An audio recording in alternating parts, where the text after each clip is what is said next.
Welcome to Books Podcast. Join us for quick, insightful book reviews and summaries that inspire and inform. Don't forget to subscribe and never miss an episode.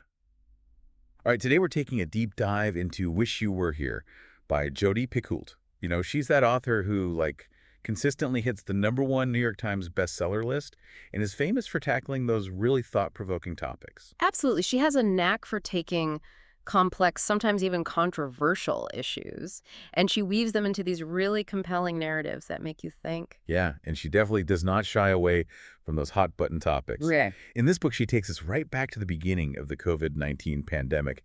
It's interesting, isn't it? A time many of us would rather not relive. And yet this book managed to capture something special about that period. It's fascinating, right, how she uses this challenging and for many traumatic period to craft a story about personal growth and resilience. So we've got a stack of book reviews and summaries here, even a short audio review someone sent in. And we're going to unpack what makes this book resonate with so many readers. The story follows Diana O'Toole, an ambitious, driven woman living the fast-paced life in NYC. She's on the cusp of a major promotion at Sotheby's, the renowned art auction house, and believes her boyfriend Finn, a dedicated surgical resident, is about to propose during their romantic getaway to the Galápagos Islands. A picture-perfect life on the surface, wouldn't you say? But of course, with Picoult, there's always more than meets the eye. Definitely. And that's where things take a turn. The pandemic hits, travel restrictions slam into place, and Finn, being the dedicated doctor that he is, has to stay in New York to help with the overwhelming influx of patients. So Diana ends up traveling to the Galapagos solo, completely oblivious to how this seemingly idyllic trip is about to turn her world upside down. The setting itself, the Galápagos Islands, is fascinating. It's where Darwin developed his theory of evolution. And it's almost as if Picoult is intentionally drawing a parallel between Diana's physical journey to this remote archipelago and her own personal evolution that unfolds throughout the story. So insightful. I didn't even make that connection, but it makes perfect sense. Picoult is known for her clever use of symbolism. So we have Diana stranded on these islands, facing limited communication, a situation many of us can relate to from those early chaotic days of the pandemic. Remember trying to snatch a decent Wi-Fi signal back then? It felt like searching for a mythical creature. And the information was so scarce. Everyone was anxious, unsure of what the future held.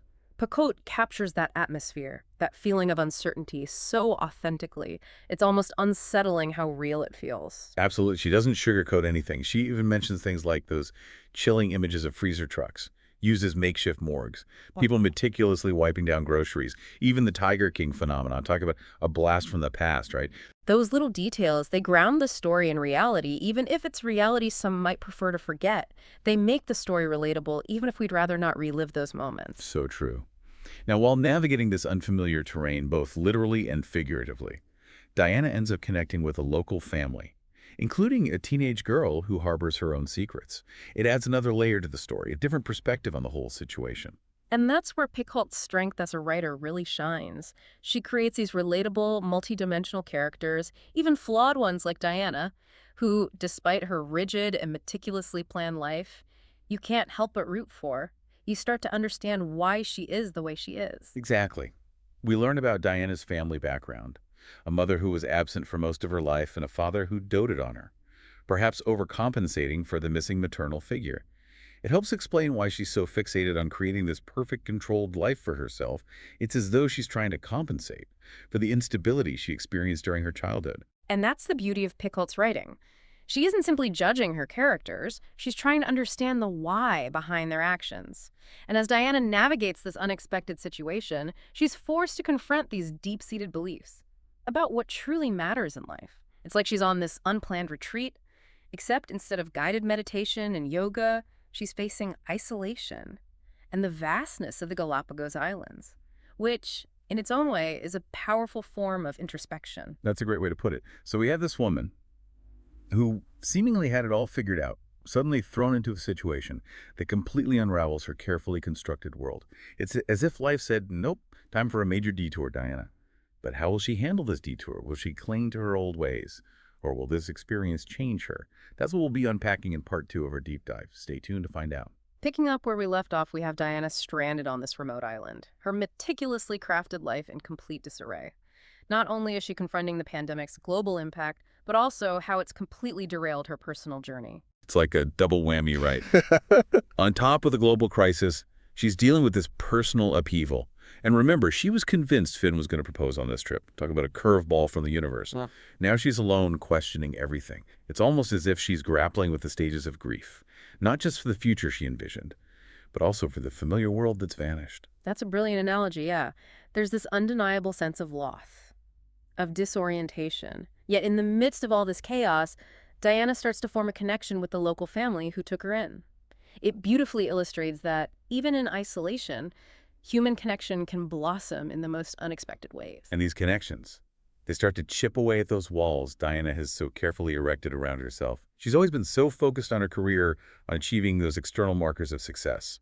But here on this remote island, stripped of her usual routines and aspirations, those things seem to fade into the background. It's like she's finally able to breathe, to just exist in the present moment, without the constant pressure of striving for something more. What's particularly fascinating here is how Picoult cleverly uses the Galápagos setting to mirror Diana's internal transformation. Remember, these islands are a testament to adaptation, to the resilience of life in the face of adversity. And Diana, much like the species Darwin observed, is forced to adapt to shed her old ways of being and embrace a new, more authentic version of herself. It's like the island is a giant metaphor, unfolding right in front of our eyes. And speaking of layers, the teenage girl Diana befriends has her own secrets and struggles. It creates this beautiful dynamic of shared vulnerability, of understanding that transcends language barriers and cultural differences. Precisely. It highlights the universality of human experience. Despite their vastly different backgrounds, Yeah. both Diana and this young girl are navigating uncertainty, trying to forge their own paths. And for Diana, that path starts to diverge drastically from the meticulously planned route she had envisioned for herself. She's realizing that maybe, just maybe, what she thought she wanted wasn't truly what she needed. It's like looking through a new lens, seeing her life from a fresh perspective. And this realization, it's not a sudden epiphany. It unfolds gradually. With moments of doubt and setbacks, Picoult doesn't shy away from the complexities of self-discovery. It can be messy, uncomfortable, even painful at times. It's like peeling back the layers of an onion, right? Yeah. Except instead of tears, you get these aha moments, Right. these profound realizations that shift your entire worldview. And those aha moments, they often stem from the simplest things, a heartfelt conversation, a moment of quiet contemplation amidst the breathtaking beauty of the Galápagos. Picoult has this uncanny ability to unearth profundity in the everyday, those seemingly insignificant moments that hold so much weight. It's the subtle details that make the story come alive, and those moments they accumulate, slowly but surely guiding Diana towards a different kind of future, one less focused on external achievements, and more on internal fulfillment and self-acceptance. And this is where Picoult's brilliance in weaving real-world issues into her narratives truly shines. She takes the pandemic, this global event that upended all our lives, and uses it as a catalyst for personal growth, for introspection. It's not about romanticizing a traumatic period, but exploring its profound impact on our individual journeys. She turns a global crisis into an opportunity for self-discovery, and she manages to do it without inducing anxiety or despair. Even though the book is set during a period of immense uncertainty, there's this underlying current of hope, of the resilience of the human spirit. It's as if she's saying, yes, the world can be a chaotic, unpredictable place, but even in the midst of that chaos, we can find beauty, connection, and ultimately ourselves. And that message, it resonates on a deeply personal level, especially after the collective experience we've all endured. It's a message we all need to hear, especially now. But that's not all. We've talked about Diana's journey, the symbolic setting, Picoult's deft handling of real-world anxieties. But there's still so much more to uncover. Buckle up, because in Part 3, we'll delve into those jaw-dropping plot twists, explore Diana's ultimate transformation, and discover the book's lasting message of hope and resilience. We'll also touch upon the book's critical reception, why it resonated so deeply with some readers, and perhaps why others had a more complex reaction. It's a conversation that reflects the multifaceted nature of the book itself. Okay, so we've talked about Diana's isolation, her connection with the locals, and how the Galápagos Islands serve as this mirror reflecting her inner transformation. But now let's get to the good stuff. Those signature Jodi Picoult plot twists that keep you guessing until the very end. Get ready, because this one's a real game changer. I'm all ears. I live for those moments in her books where you're suddenly like questioning everything you thought you knew about the story. Well, remember how Diana found that ring? Tucked away in Finn's sock drawer. She was absolutely convinced it was meant for a proposal. But here's where it gets interesting. Stranded on the island, with limited internet access, she starts receiving these fragmented emails from Finn, painting a vivid picture of the dire situation unfolding in New York. The overwhelmed hospitals, the emotional toll on healthcare workers. It must have been agonizing for her to receive these snippets of information, trying to piece together what was happening back home while feeling utterly powerless. Exactly. The scarcity of information coupled with the distance would have been incredibly stressful. But here comes the twist.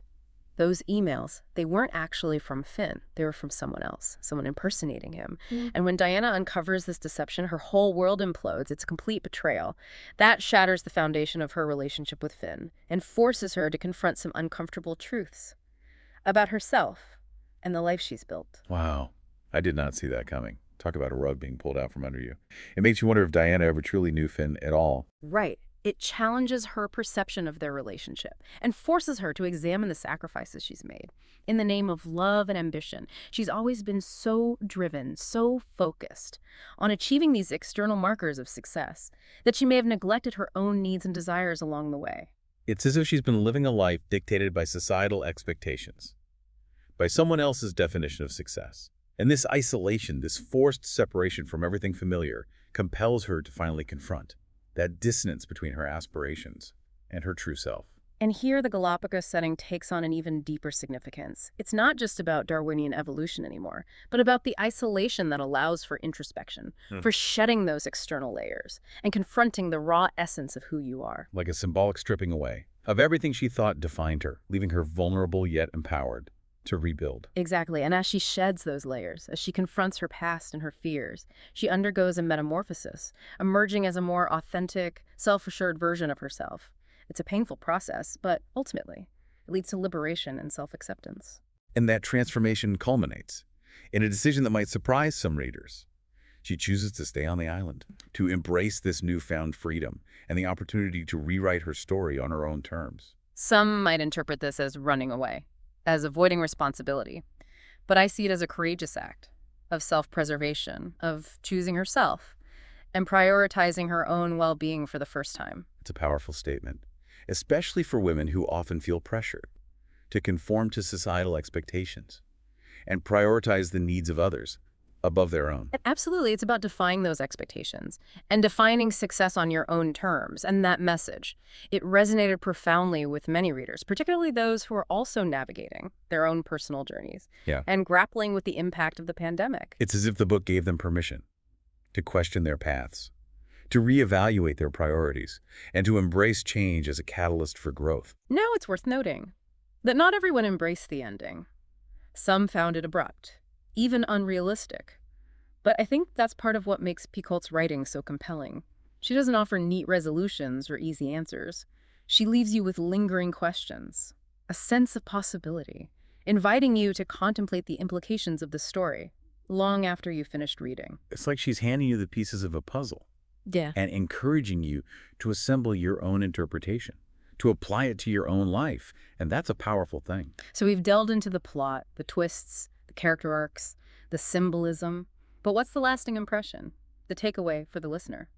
For me, it's about the transformative power of challenging experiences, about finding strength and resilience in unexpected places. And ultimately, it's about embracing change as an opportunity for growth, for becoming the best version of ourselves. Beautifully said. Wish You Were Here reminds us that even amidst chaos, even when life throws its biggest curveballs, there's always hope, always a chance to evolve. Sometimes those difficult, unexpected experiences are the catalysts that propel us towards our truest selves. And that's a message worth holding on to, wouldn't you say? Absolutely. It's like Diana says in the book, sometimes you have to lose yourself to find yourself. So what can we, like Diana, embrace change and use challenging experiences to better understand ourselves and what truly matters? This was our deep dive into Wish You Were Here. Thanks for listening to Books Podcast. Enjoyed this episode. Subscribe and share with fellow book lovers. Got a book suggestion? Let us know. Happy reading.